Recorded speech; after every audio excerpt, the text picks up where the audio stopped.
नमस्कार प्यारे साथियों, मैं अनुराग स्वागत करता हूं आपका श्री राम अध्ययन मंत्रा के मंच पर।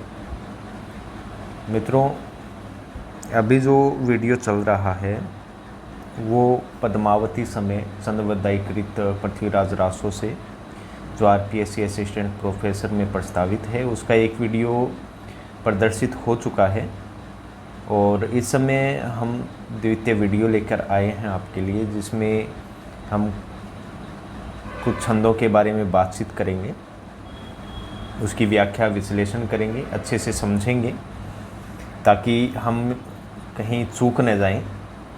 तो इसी समय आपके सामने पद संख्या 6 है, उस पर विचार कर लेते हैं। पद संख्या 6 क्या कहता है, देखिए। मनहु काम कामिनी रचिए, रचित रूप की रास, पशु पंछी सब मोहिनी, सुर नर मुनियर पास। यहाँ तक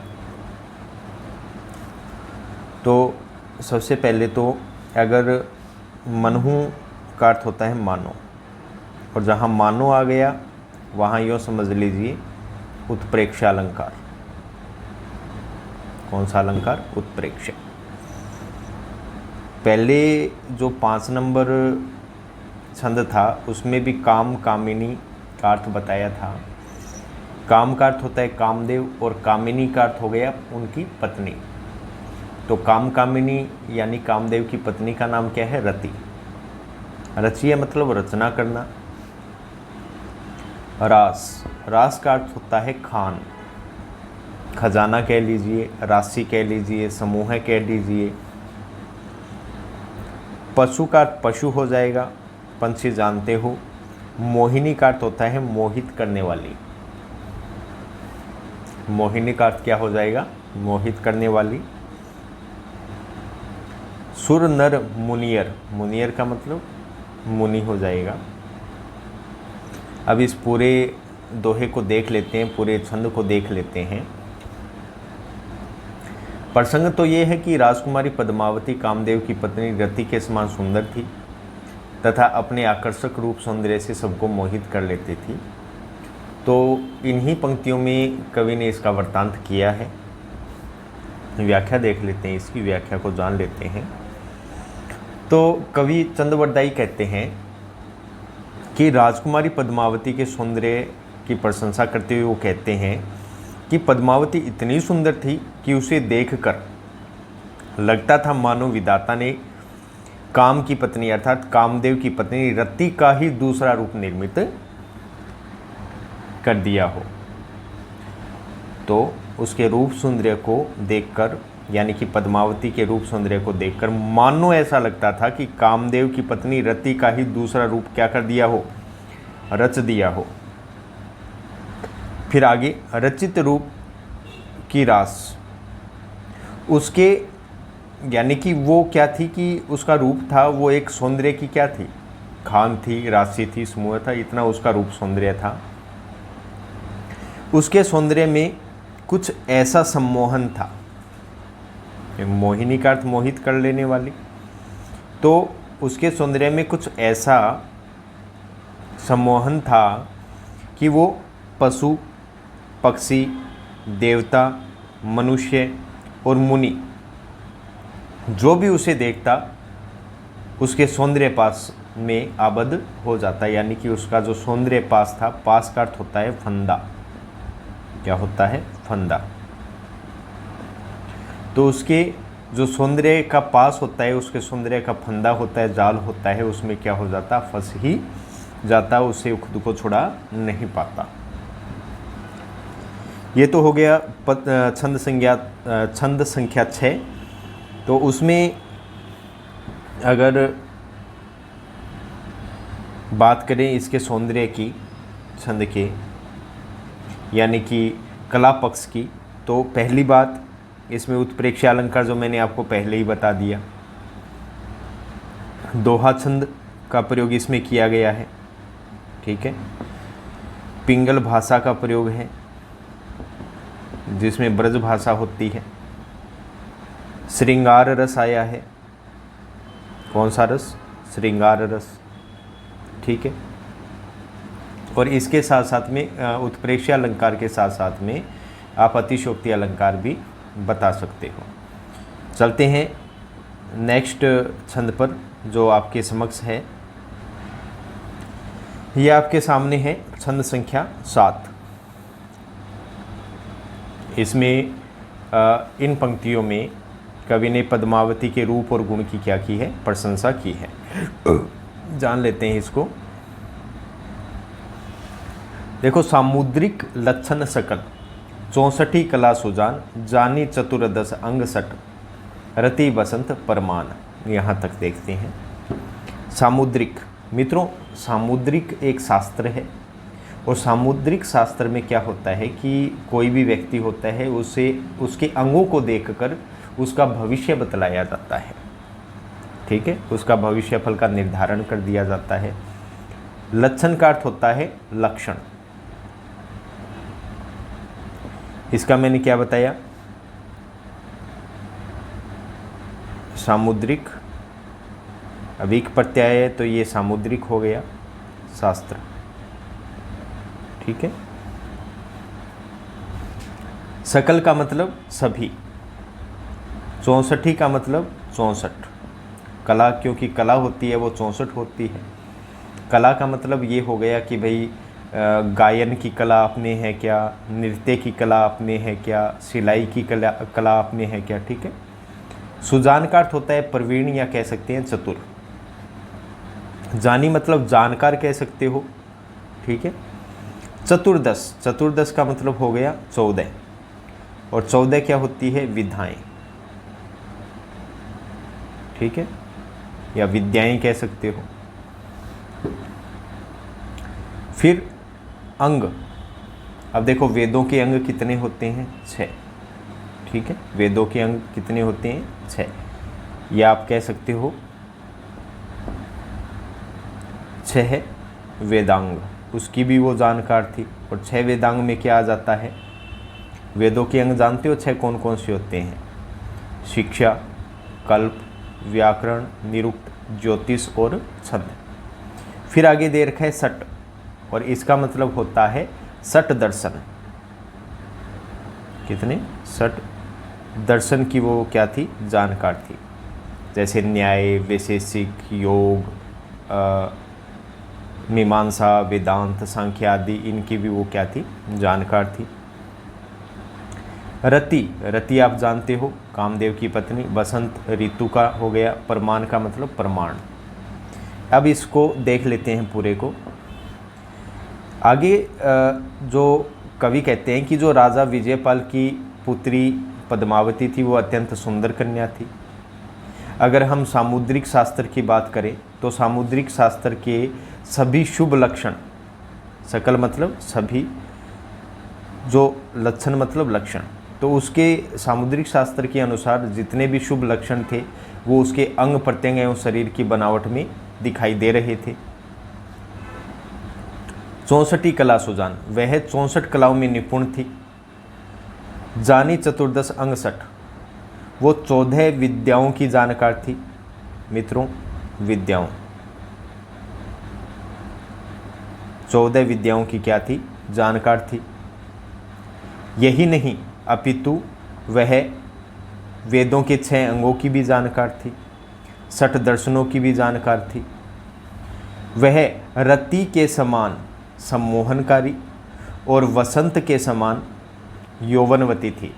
कहने का तात्पर्य ये है कि जिस प्रकार वसंत के आगमन से सब कुछ हरा भरा हो जाता है, खिल जाता है, उसी प्रकार वसंत के आगमन पर पद्मावती का अंग प्रत्यंग खिलकर सौंदर्य से मंडित हो उठता था। यही उसका क्या था, प्रमाण था। जैसे ही मतलब वो खुश होती पद्मावती तो ऐसा लगता वसंत ऋतु आ गई है। अगर कला पक्ष की बात करें तो मैंने 6 वेदांग आपको बता दिए हैं, 60 दर्शन आपको बता दिए हैं।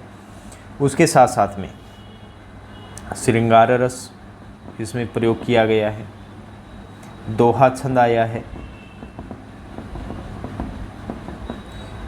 ब्रज भाषा का अधिक प्रयोग यानी कि ब्रज शब्दों का अधिक प्रयोग किया गया है। अब रति बसंत प्रमाण, रति के समान सम्मोहनकारी, समान उपमा की गई है उपमा दी गई है। बसंत और बसंत के समान यौवनवती, तो रति और बसंत दोनों के साथ उसकी तुलना की गई है, इसलिए इसमें कौन सा अलंकार हो जाएगा, उपमा अलंकार हो जाएगा। ठीक है, ये इसका कला पक्ष हो गया। अब चलते हैं नेक्स्ट पद की ओर, नेक्स्ट छंद की ओर। ये आपके सामने आ गया है नेक्स्ट छंद 8 नंबर। देखते हैं 8 नंबर छंद में क्या है।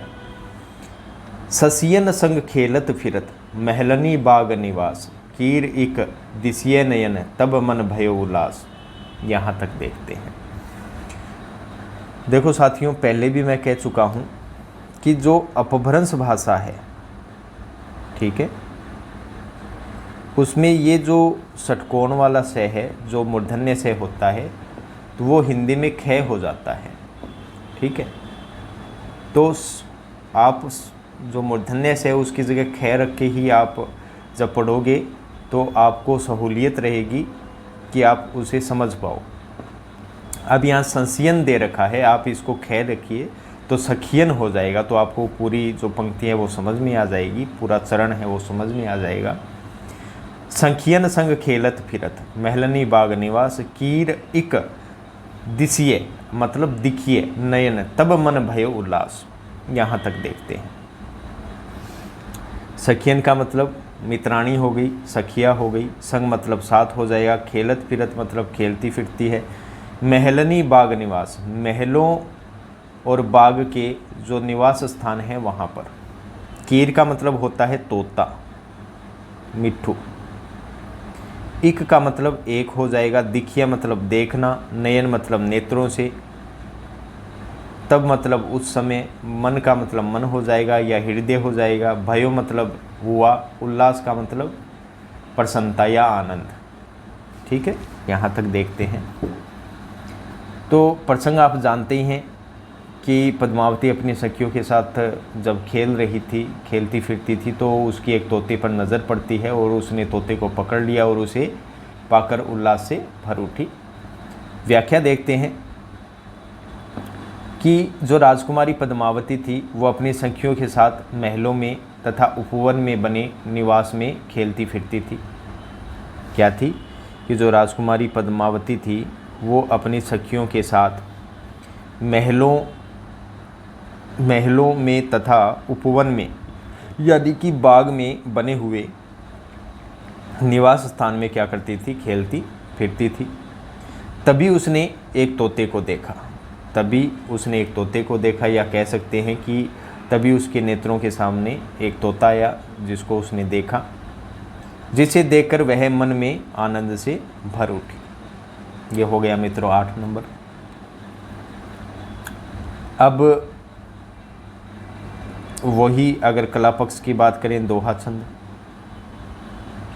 रस हो जाएगा श्रृंगार। रस कौन सा हो जाएगा, श्रृंगार रस हो जाएगा। इसके अलावा द्वित वर्णों का प्रयोग किया गया है, यानी कि द्वित व्यंजन का प्रयोग इसमें किया गया है। यानी कि अगर हम इस शब्द की बात करें तो इसमें एक मूर्धन्य से ये आया है, आधा दिखाई दे रहा है। एक मूर्धन्य से ऐसा है जिसमें से हम अगर स्वर निकाल देते हैं तो ये भी हलंत हो जाएगा। तो देखो 2 व्यंजन आए तो इसे द्वित व्यंजन कहा जाता है। ठीक है, अब चलते हैं नेक्स्ट छंद की ओर। ये आपके सामने आ गया 9 नंबर छंद। मन अति भयो उल्लास, विपसी जनु कोक किरण रवि, अरुण अधर तिय सधर, बिंब फल जानी कीर छवि, यह चाहत चस चकित, उह जु तकिय झरपी झर, चंस चौहुंटिये, लोभ लियो तग गहित अपकर। ये आगे भी है मित्रों, तो पहले यहाँ तक देख लेते हैं 9 नंबर छंद को। कठिन अर्थ के साथ साथ में इसकी व्याख्या विश्लेषण भी हम देख लेते हैं कि इसकी व्याख्या विश्लेषण क्या है। देखो, उल्लास का अर्थ होता है उल्लास या प्रसन्नता कह सकते हैं। बिप्सी, ये जो पैर यहाँ दे रखा है ये मिसप्रिंट है, शायद यहाँ गए होना चाहिए, तो इसका अर्थ हो जाएगा बिक्सी। और बिक्सी का अर्थ होता है क्या, विकसित। ठीक है, अब आगे जनु मतलब मानो। कोक का अर्थ दो संदर्भ में है। कोक का अर्थ कमल भी होता है, ठीक है, और कोक का अर्थ चकवा पक्षी भी होता है, जिसे चक्रवाक बोलते हैं तत्सम भाषा में, चकवा या चकवी। ऐसा माना जाता है कि रात्रि में इन्हें चीर विछोह मिलता है, क्योंकि इनको कुछ दिखाई नहीं देता है और दिन के समय ये मिलते हैं आपस में। किरण रवि, रवि मतलब सूर्य हो जाएगा, यानी कि सूर्य की किरणें। अरुण अधर तीय सधर, अरुण का मतलब लाल हो जाएगा, अधर का मतलब नीचे वाले होठ नहीं, अधर का अर्थ नीचे वाले ही होठ होगा, और सधर का अर्थ हो जाता है ऊपर वाले होठ। तीय का मतलब होता है स्त्री। बिंब फल, बिंब फल मित्रों एक बिंबा फल नाम का फल होता है जो लाल रंग का होता है, जो तोते को बहुत प्रिय होता है। जानी मतलब समझ कर। कीर का मतलब तोता हो जाएगा, ठीक है। इन दो पंक्तियों को सबसे पहले देख लेते हैं। कठिन बता दिए हैं आपको, अर्थ व्याख्या देख लेते हैं। देखो मित्रों, प्रसंग तो ये है कि जब उपवन में वो सखियों के साथ एक तोते को देखती है, तो तोता भी पद्मावती के अधरों को देखता है, यानी कि होठों को देखता है, और होठों के अंदर उसे भ्रांति होती है किसकी? बिंबा फल की, क्योंकि पद्मावती के जो होठ थे वो भी लाल थे और बिंबा फल भी लाल होता है। तो उसे बिंबा फल समझकर वो क्या करता है? झपटा मारता है, और पद्मावती उसे पकड़ लेती है और पकड़कर उसे रत्न जड़ित पिंजड़े में रख लेती है। इसी का वृत्तांत इन पंक्तियों में बताया है। देखते हैं क्या था कि पद्मावती उपवन में अपने सखियों के साथ खेल रही थी कि उसकी दृष्टि एक तोते पर पड़ती है, और तोते को देखकर वह, अब देखो यहाँ से शुरू कर लेते हैं। अब तोते को देखकर वह ऐसी प्रसन्न होती है जैसे सूर्य की किरण, मानो वह इतनी प्रसन्न हो जाती है मानो सूर्य की किरण को देखकर। कोक मतलब कमल, और चकवा, जैसे कमल विकसी मतलब विकसित हो जाता है, और चकवा पक्षी क्या हो जाता है? प्रसन्न हो जाता है। उसी प्रकार तोते को देखकर पद्मावती थी वो भी मानो क्या हो गई? प्रसन्न हो गई। इस पंक्ति का अर्थ आपको समझ में आ गया होगा। और जनु आ गया तो यहाँ उत्प्रेक्षा अलंकार है। उत्प्रेक्षा अलंकार यहाँ मान लिया गया है, संभावना बताई गई है यहाँ, ठीक है। तो पूरी पंक्ति का अर्थ क्या हो जाएगा कि तोते को देखकर वह ऐसी प्रसन्न हो उठी जैसे प्रातःकाल सूर्य की किरणों से कमल और चकवा पक्षी प्रसन्न हो उठते हैं, क्योंकि रात्रि को चीर बिछो होता है, और फिर आपको पता ही है सूर्य को देखकर। फिर आगे देखते हैं। अरुण अधर तीय सदर बिंबा फलजनी कीर छवि।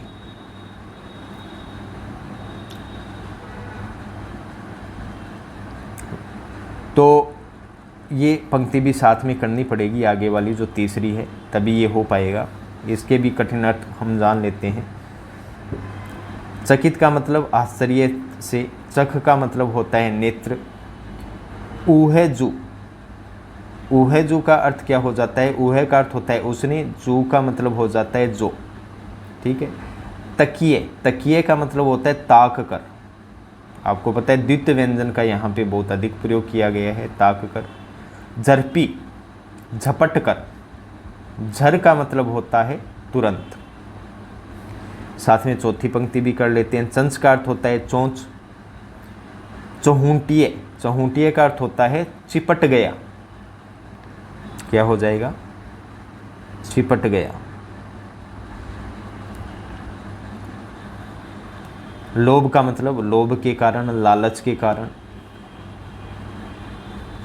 अपकर का मतलब अपने, कर का मतलब हाथों से। गहित मतलब पकड़ लिया। तक का मतलब तब लियो मतलब लिया हो जाएगा। यहाँ तक देख लेते हैं क्या है। एक पंक्ति तो आपको अर्थ समझ में आ गया होगा, आगे वाली पंक्तियों पे चलते हैं। अब क्या है कि पद्मावती चकित नेत्रों से, पद्मावती थी वो अपनी चकित नेत्रों से क्या कर रही थी? तोते की ओर देख रही थी। और उधर तोता उसके अरुण अधर लाल अधरों को देखकर उन्हें बिंबाफल जानी मतलब समझकर झपटा मारने के लिए लपका। झपटा मारने के लिए लपका। जैसे ही तोते ने चोंच से उसके अधरों पर झपटा मारा। झपटी झर का मतलब, झपटी का अर्थ मतलब झपटा मारा, किसे? चोंच से। तो पद्मावती ने झर मतलब झट से, जल्दी से उसे अपने हाथों से पकड़ लिया। और फिर ये जो चीज़ें यहाँ तक हो गई, अब मैं पूरा इसका अर्थ एक बार फिर बता देता हूँ कि पद्मावती थी, वो चकित नेत्रों से क्या कर रही थी? उस तोते की ओर देख रही थी, और तोता भी उसके लाल अधरों को देखकर उस स्त्री, यानी स्त्री पद्मावती के लिए आया है, तो उस पद्मावती के लाल अधरों को देखकर उसे क्या समझ लेता है? बिंबाफल समझ लेता है। अब जैसे ही वो अपनी चोंच से उस पर झपटा मारता है और उससे चिपट जाता है लोभ के कारण, लालच के कारण, तब पद्मावती उसे अपने हाथों से क्या कर लेती है? पकड़ लेती है। अब चलते हैं आगे वाली पंक्तियों। ये 2 पंक्तियाँ और है जो 9वें छंद की ही है, इसको देख लेते हैं। हर्षत आनंद मन मही उल्लास, लेजू महल भीतर गई, पंजर अनूप नग मन जड़ित, से तिहि मन रसत भई। यहाँ तक देखते हैं। हर्षत मतलब हर्षित होकर, आनंदित होकर, मन में ही, मन के अंदर, उल्लास मतलब प्रसन्नता हो जाएगा, लेजू ले गई, महल भीतर, महल के अंदर, पंजर का अर्थ हो जाता है पिंजड़ा। क्या हो जाएगा? पिंजड़ा।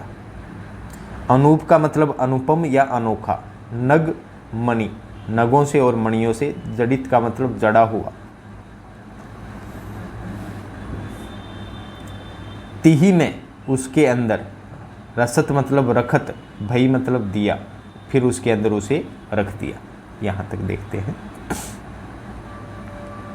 अब इन 2 पंक्तियों का अर्थ क्या हो जाएगा, व्याख्या क्या हो जाएगी, विश्लेषण क्या हो जाएगा, वो देख लेते हैं।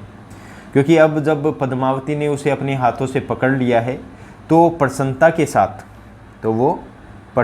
साथ मन में ही मतलब मन में उल्लास का अर्थ क्या हो जाएगा? उल्सित होकर, आनंदित होकर उसे अपने महल के भीतर ले गई, उसको महल के अंदर लेकर चली गई। और एक सुंदर पिंजड़े के अंदर, जो एक अनुपम था, जो नगों और मणियों से जड़ा हुआ था, उस पिंजड़े के अंदर उस तोते को क्या कर दिया? रख दिया। तो ये तो हो गई मित्रों उसकी व्याख्या विश्लेषण। अब बात करते हैं इसके कला पक्ष की। कला पक्ष की बात करें तो हमको क्या करना पड़ेगा? वापस पीछे की ओर जाना पड़ेगा। अब देखिए पहली बात, तो कला पक्ष की बात करें मित्रों, तो आपके सामने अगर हम पंक्ति संख्या 2 को देखें, तो जो तोता है उसने, तिय मतलब स्त्री होता है, और स्त्री यहाँ पद्मावती के लिए है, उसके लाल होठों को देखा, और लाल होठों में उसको भ्रांति किस चीज़ की हुई? बिंबाफल की, क्योंकि होठ भी लाल है और बिंबाफल भी क्या होता है? लाल। तो यहाँ पद्मावती के होठों में उसको तोते को बिंबाफल की क्या हुई? भ्रांति हुई। तो भ्रांति होने से यहाँ पे कौन सा अलंकार हो जाएगा? भ्रांतिमान अलंकार हो जाएगा, पहला अलंकार। अब बात करें कला पक्ष में आगे की ओर, तो अब यहाँ पंक्ति देखिए, पंक्ति संख्या 1। अब यहाँ पे पद्मावती का प्रसन्न होना किस प्रकार है? जैसे भाई पद्मावती है वो इस प्रकार प्रसन्न हुई जैसे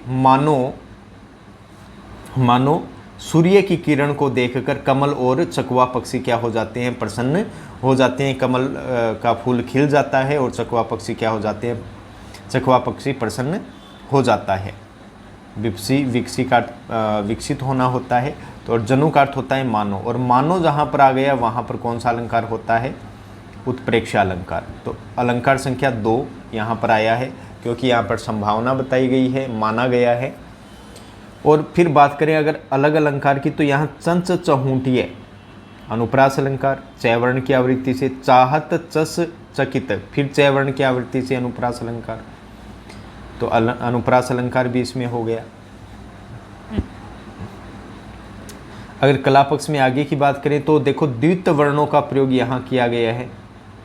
झरपी में, अप में, चहुटिये में, यहाँ सब में क्या किया गया है, द्वित वर्णों का प्रयोग यहाँ किया गया है। तकिए को भी देख लीजिए, द्वित वर्णों का प्रयोग किया गया है। उसके साथ साथ में यहाँ कौन से छंद का प्रयोग किया गया है, छप्पे छंद का। ठीक है मित्रों, और छप्पे का सम्राट कौन है, ये आ गया छंद संख्या 10 आपके सामने। छंद संख्या 10 क्या कहता है, तीही महल रसत भइल गई सेल सब भूल, चित चहुंट्यो कीर सो राम पठावत फुल। यहाँ तक देखते हैं, अर्थ देख लेते हैं।